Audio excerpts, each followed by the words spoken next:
Save किया था ना? मैं सिर्फ इसलिए गया था क्योंकि उसने मुझे कॉल किया, that's it. But listen तो. Save it for someone else. जिंदगी में सेव करना जरूरी है, मगर जब बात पैसों की हो, सिर्फ सेविंग से काम नहीं चलेगा। इक्विटी म्यूचुअल फंड्स में इन्वेस्ट कीजिए और अपने सेविंग्स को आगे बढ़ने का मौका दीजिए। Mutual fund investments are subject to market risks. Read all scheme-related documents carefully.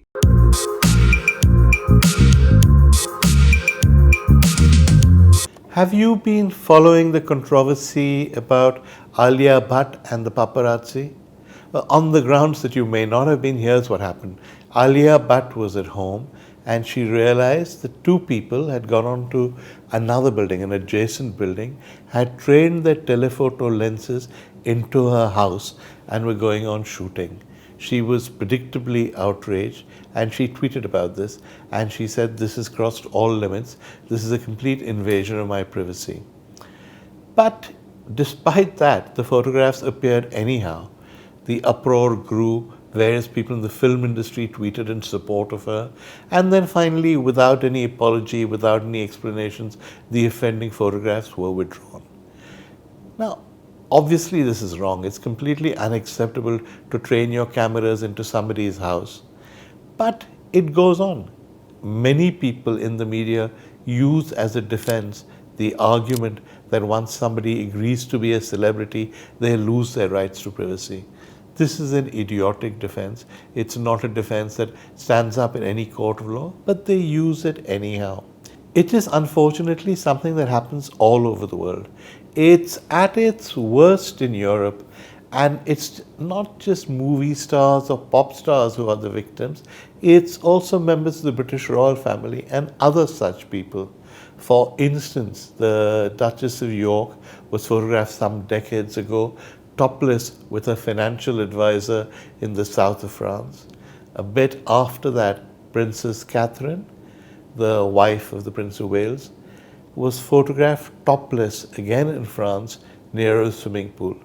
Both these photographs were taken by a cameraman, a photographer who hid in the distance, had a very, very powerful telephoto lens and invaded private spaces to do it.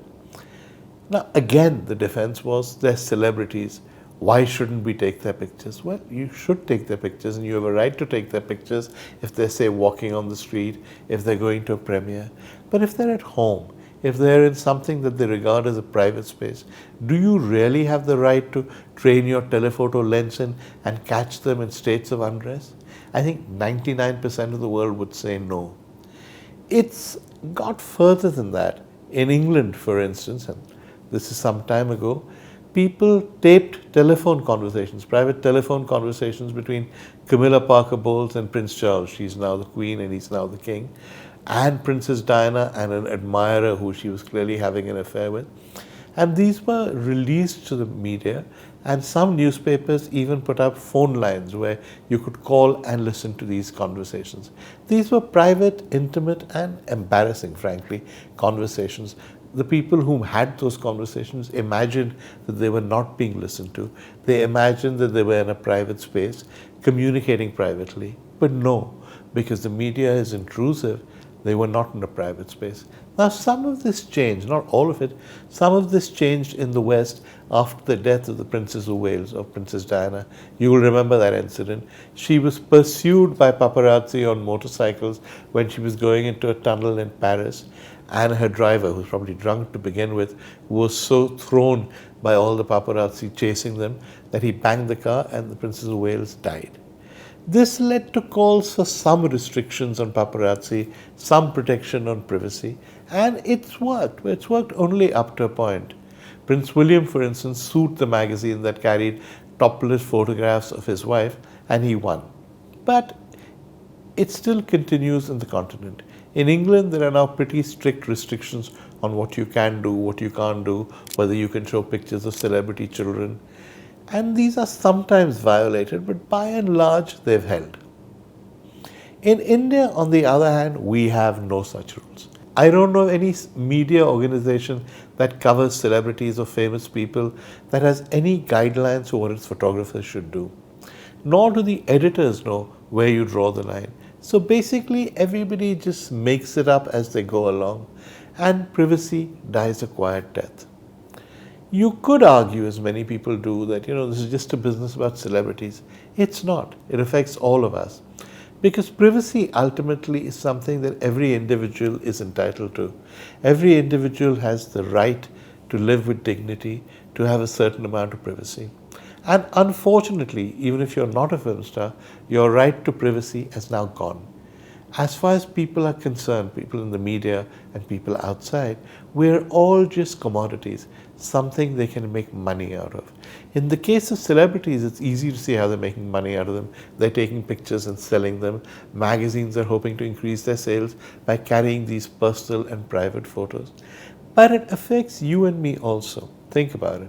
If you've been to a shop recently, you'll know that when you come to settle the bill, they'll ask you for your telephone number. They don't really need the telephone number to complete the transaction. They take your telephone number because they want to compile a dossier of people they can spam. And they can spam on their mobile phones, which surely is an invasion of our privacy. Some go further. They use those numbers to make nuisance calls to us, which is an even greater invasion of our privacy. And some do the worst thing of all. They take those numbers and they sell them. They sell them to scamsters, to operators who want to make money cheating us. And now, because they have access to our mobile numbers, can get to us directly on our mobile phones. Many years ago, 10 years ago, maybe more, I once ran a campaign against the kind of SMSs that had taken over all our messaging facilities on our phones. I said that people should not be allowed to SMS us with gibberish because our phones were our own. We wanted some degree of privacy and we had the right to expect it. Try, the organization that's supposed to be looking at all this, did take some notice after many, many articles, and guidelines were issued. Those guidelines have now been forgotten. The current avatar of TRI is either ineffectual or incompetent. I don't know, I pass no judgment, but let's just say that TRI does nothing to protect you and me, the consumer. So it's now got to the stage where the messaging section on your phone, the messaging facility, is something you'll never use. It'll just become a place for commercial messages, people trying to sell you real estate, people trying to sell you other products. Most of us, if we want to communicate with our friends, have been driven to WhatsApp because that facility, iMessage for instance, which is a very efficient facility and which is free, we can't use because it appears on our messaging function, and that is full of garbage. Messages sent by people trying to flog us things, trying to make money out of it. What about robocalls? How often, when you're in the middle of doing something important, has your phone rung? You pick it up. It's not a number you recognize, but you think maybe it's a useful call or an important call. You pick it up, and it's some recorded message trying to sell you something or the other. Is that even decent? Is that responsible? Should that be allowed? TRI does nothing about it. So anybody can call you on your mobile at any time, apart from the people who try and sell you things and make these sales calls. They don't even bother now to put real voices on the line or real people on the line. It's just some tape recording. Now surely TRI or somebody should say, you can't invade people's privacy this way, but they don't. As time has gone on, it's become more sinister. Once they've begun selling telephone numbers, people take these phone numbers and then masquerade as what? Paytm, SBI, some bank or the other, and send you messages on your phone saying something has gone wrong with your account, or your account will be deleted, or you'll have to give us your personal details. The moment you do that, and you think it's genuine because how would they have your mobile number, right? The moment you do that, they take your details and they clean your account out. Nobody, none of the banks, Paytm really gives a damn about it. They say, how did they get your number? Well, it's your fault you gave it. Well, no, it's not my fault. People often don't let me do things unless I give my number. I have a reasonable expectation of privacy, but that expectation is belied by the actions of the bodies that should be controlling my privacy and restricting access to it. So ultimately, as far as you and I are concerned as citizens, we have no rights. We have no dignity. We have no privacy. We are merely commodities. People try and make money out of us. They try and take money out of us by using our private information to sell us things. They try and make money out of us by calling us and trying to get us to buy things. Or worst of all, they use our information to steal our money.